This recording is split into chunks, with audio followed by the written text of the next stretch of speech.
It seems to me, going back to the issue of globalization itself, it's a remarkable story over the past 40 years, because when it started, this current phase, which started in 1980, according to most analysts, the initial impression was that it was going to favor mostly the countries in the developed world, in the global north.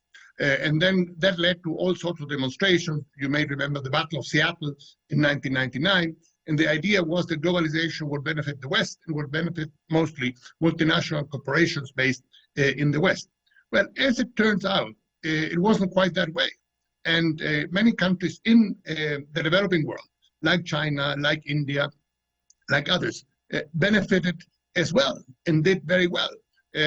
We've seen a tremendous reduction in poverty rates in the developing world in the past 40 years, partly as a result of globalization. Now, what I find ironic is that, as has been said, the former great champions of free trade and of globalization, like the US and like the UK, are now talking about fair trade, whatever that means.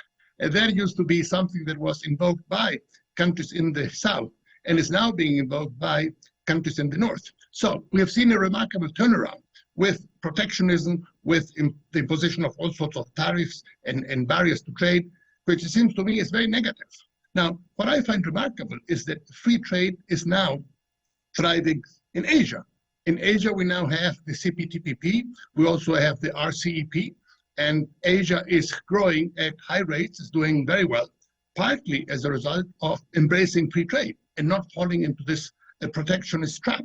So I think it's quite remarkable, this turnaround that we have seen. And if we have to identify one date for that, it would be 2016, with the election of Mr. Trump to the presidency of the United States, and with the result of the Brexit referendum in the UK, which has led to this present anti-globalization stance in the North.